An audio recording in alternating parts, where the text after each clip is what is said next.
Bertie's Chase.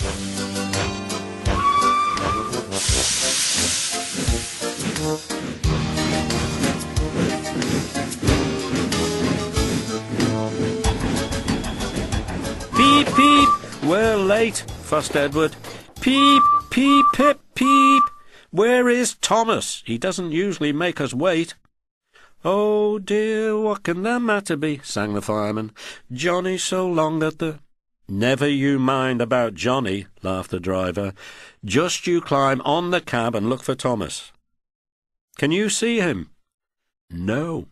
The guard looked at his watch. 10 minutes late, he said to the driver. We can't wait here all day. Look again, Sid, said the driver, just in case. The fireman got to his feet. Can you see him? No, he answered. There's Bertie bus in a tearing hurry. No need to bother with him, though. Likely he's on a coach tour or something. He clambered down. Right away, Charlie, said the guard, and Edward puffed off. Toot, toot, stop, stop, wailed Bertie, roaring into the yard. But it was no good. Edward's last coach had disappeared into the tunnel. Bother, said Bertie. Bother Thomas's fireman not coming to work today. Oh, why did I promise to help the passengers catch the train? That will do, Bertie, said his driver. A promise is a promise, and we must keep it. I'll catch Edward or bust, said Bertie grimly as he raced along the road. Oh, my gears and axles, he groaned, toiling up the hill. I'll never be the same bus again. Toot, toot, toot, toot, toot. I see him. Hurry, hurry, he cheered as he reached the top of the hill. He's reached the station, Bertie groaned the next minute. No, he stopped by a signal. Hooray, hooray! And he tore down the hill, his brakes squealing at the corners.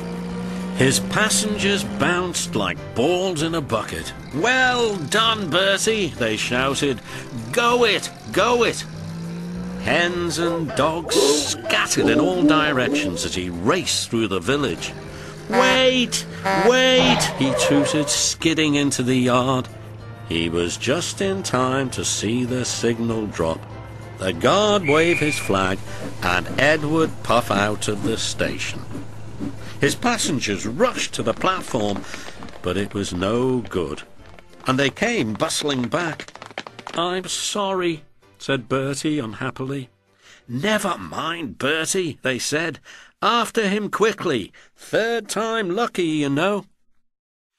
Do you think we'll catch him at the next station, driver? There's a good chance, he answered. Our road keeps close to the line, and we can climb hills better than Edward. He thought for a minute. I'll just make sure.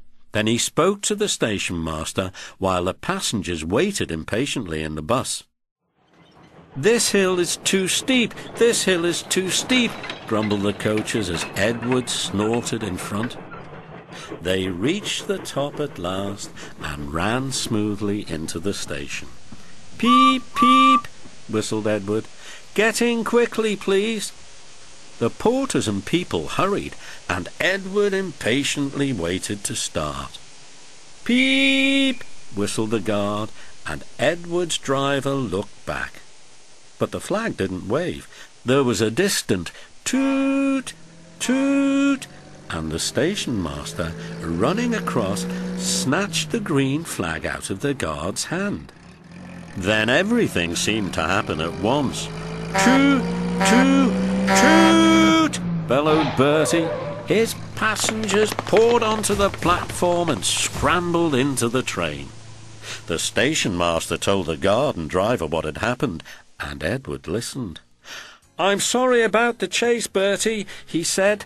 My fault, panted Bertie. Late at junction. You didn't know. About Thomas's passengers. Peep, peep. Goodbye, Bertie. We're off, whistled Edward. 3 cheers for Bertie, called the passengers. They cheered and waved till they were out of sight.